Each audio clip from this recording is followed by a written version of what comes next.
Hello, my dear friends. You're back on my channel, and I, Igor Pogodin, am here with you again. Once again, you can lean on my hand, on my shoulder.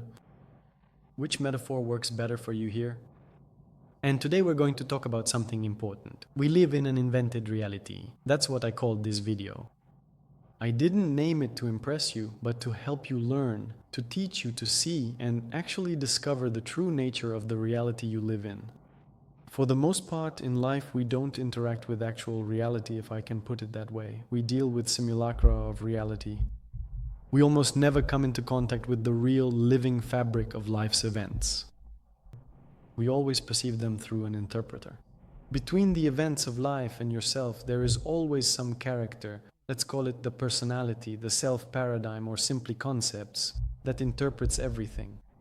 And we rarely have direct access to the events themselves, except perhaps during some peak experiences, when we don't need words, or in those moments when we feel a deep sense of love, when we're with another person with whom it's comfortable to be silent, and we don't try to explain what's happening to us. Only then do we get flashes of access to some event. Sometimes it happens suddenly, unexpectedly. In a sense, it's both a curse and a gift, a blessing and a grace, when presence simply takes hold of you, as it has happened to me several times in my life, and forces you, just throwing you completely beyond the limits of concepts, destroying everything in its path, where you see reality in its pure form. But most often we interact with the complex reality of our world not directly, but rather through the interpretive lens of Rabinovich. Remember that classic and humorous joke, "I don't particularly like your rendition of Shostakovich's music. What, have you actually listened to his compositions?" No, Rabinovich merely hummed a version of it. So it's the same here. This personality is like that Rabinovich who keeps humming Shostakovich to you, and you form your impression of life only through the personality's commentary, only through the commentary of concepts. Of course, this is not the fairest state of affairs in relation to your true nature. It is precisely here that we begin to suffer. It is here that we start to experience conflict. It is here that wars happen. Wars have not been waged by people for a long time, and in fact they never have been.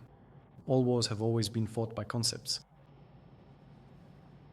Corruption, betrayal, crime, robbery, meanness, all of these are profound encounters between abstract concepts. These are indeed conceptual wars that you observe unfolding before your very eyes, playing out in the world around you. But there is one problem. You identify with them, and then you begin to suffer. You think that this should not have happened in your life, but it did. You wring your hands and ask, why did this happen in my life? Why did it turn out this way? You start to see your life as an enemy. It's as if, I don't know, you had a close friend and a third person, also a close friend, told you something nasty about her. You only know about your friend through the story told by your third friend. And she has some motives to turn you against each other. And she tells your friend nasty things about you as well. You see what I mean, right? And now it feels like you and this friend are at odds, you're in conflict. There's always some kind of tension or hostility between you. And why is that? Because you don't actually meet with your friend.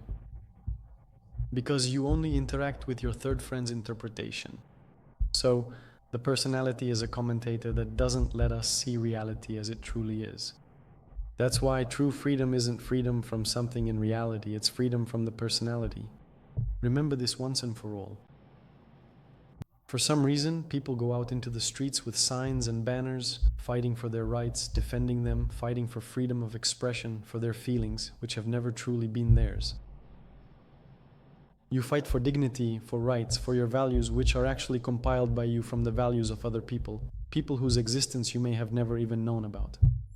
The environment manipulates you in every way it can, simply because you reject your true nature of presence. Only the personality can be manipulated. But you firmly believe that your personal boundaries are truly your own. Who even needs to have boundaries? Only the personality has boundaries. As presence, you have no boundaries. They simply do not exist. That's why you don't need to worry about boundaries. Ask me, when was the last time I thought about my own boundaries? About 15 years ago. But people think that my boundaries are just fine, even though I don't think about them at all. No one violates my boundaries. It's impossible to violate them. It's impossible to make me a tool of propaganda. I don't argue with anyone. Not because I'm afraid to lose an argument or because I don't want to humiliate the other person. On the contrary. An argument is just a game of concepts. Truth cannot be born from an argument. Only a new concept can be born from an argument. But if you consider a new concept to be the truth, maybe that works for you, but not for me. Truth can never be born from an argument. But truth can be born in a dialogue where I hear the other person in their pure form and their words reach my heart. I don't draw any conclusions, I don't interpret in any way. But after some time, their words take root deeply in my heart. I begin to change according to my own nature, and this is only possible in dialogue. If I want to convince someone, it's impossible. If someone wants to convince me, it's impossible too. Don't try to convince anyone, you have no reason to convince anyone. What you are trying to convince others of isn't even truly you. You may never have been as far from yourself as you are in an argument. As far away as you are when defending your values, your right to self-expression, your personal boundaries, your dignity, and so on and so forth. The right to revenge, to hatred. You may never have been so far from yourself. You may never have betrayed yourself so much. The only sin that exists is the sin of not being yourself. The sin of falling asleep in concepts. Well, if the word sin can be used. It's not a very good word, but it exists. Let's borrow it for a short while. And this is the most important thing. That's why essentially we live in a world of simulacra. We live in a mirage, a conceptual mirage, which is constructed for us by concepts. A concept, like a kind of film projector, shows us a movie that we believe in, shows us a dream, and we dream it. And in this dream we argue, we fight, we get angry, we go to war, we kill, we steal, we hold each other accountable, we challenge each other to duels. And all of this happens in this dream, this foolish dream of suffering. So what should we do? Return to your natural state of presence. To begin with, you need to notice the distance between you and your true nature. And all those things that seem to you to be the reality of contact, your feelings, your thoughts, your values, your needs, your desires, your ideas about your boundaries, your interpretations. Notice the difference between all of that and yourself. What do you need for this? Just be present and observe. Allow yourself to be confused and amazed. If you manage to do this in presence, because it's only possible in presence, outside of presence, you won't be confused or amazed. You'll be all-knowing, you'll know everything, and confusion will be inaccessible to you. It will burn you with its fear, it will be unbearable for you. But in knowledge, you will fall deeper and deeper asleep within it, sinking further into concepts. But when you are sincerely curious in presence, being confused and amazed, and you notice your thoughts arising, you will discover that they arise in the space of presence. And you will see that the thought appeared out of nowhere. Because your nature is precisely this nowhere. The thought appeared from this space. If from nothing, it disappeared into nothing. Have you ever noticed where a thought comes from? And where does it disappear to? And what about feelings and desires? They appear and disappear. Where did they come from? And where did they go? This is where they came from. Where did they disappear to? That is you. It's as if against your background something appears and disappears within you, but that is not you.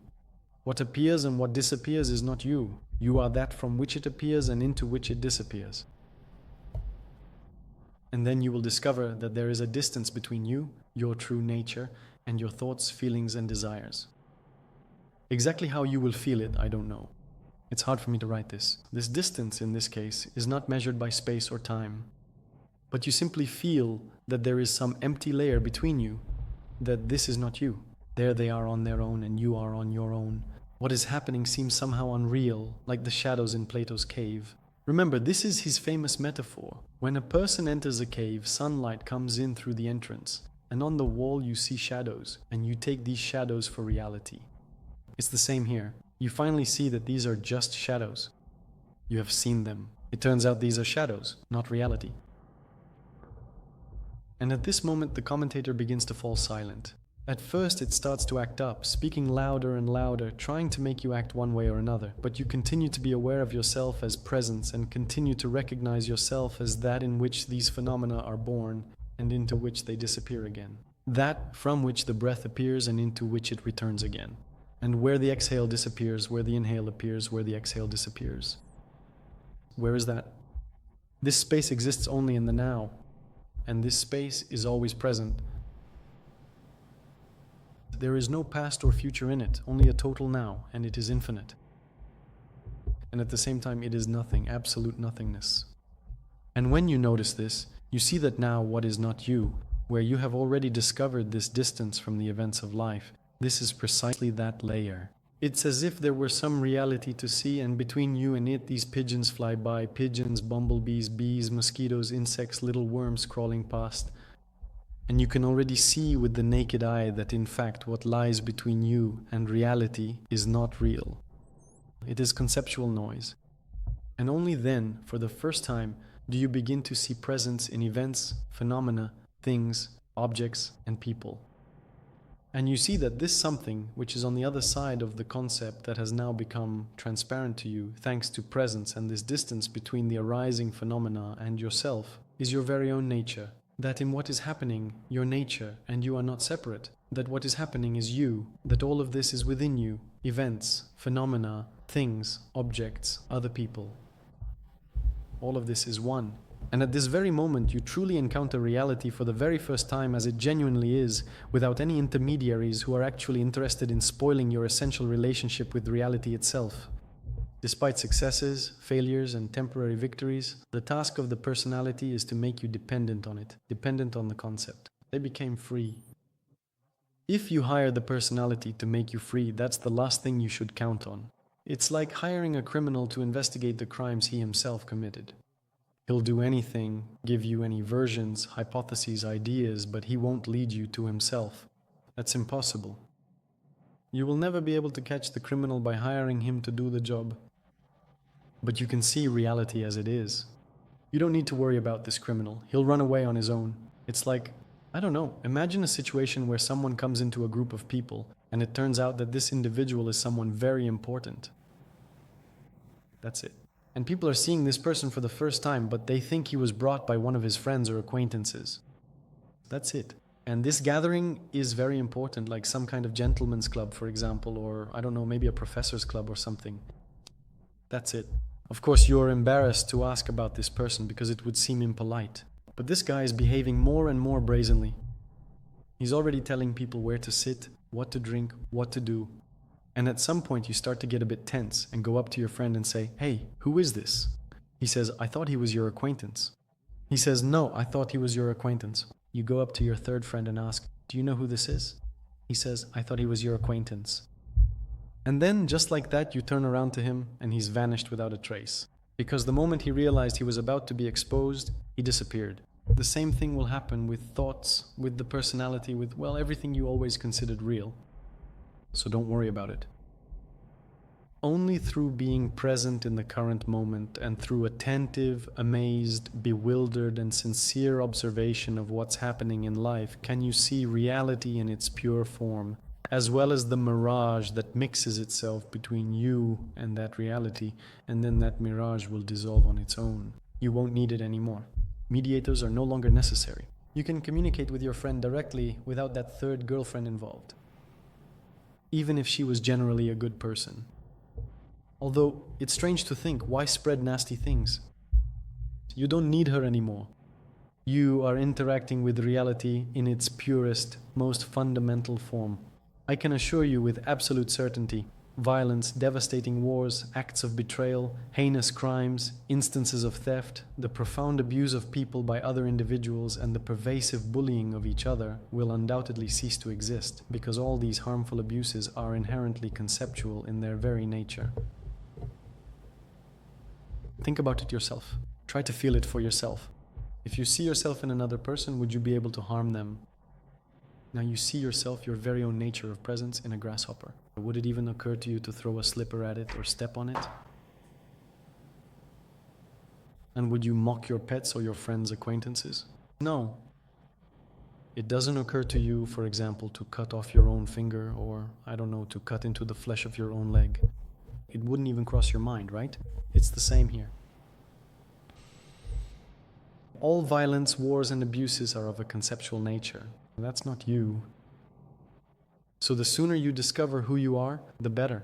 That will be your contribution to the world and to the prosperity of the people around you and perhaps to the country you love. Take care of yourselves, my dear ones. Be attentive to yourselves and don't forget who you are. Value this incredible depth that exists within each of you. Don't ignore it. Only then can you discover that colossal power that has always been within you and that you have always been yourself. Thank you very much for your attention. Share this video with your friends and come back again. I'll see you in new videos. Goodbye, my dear ones.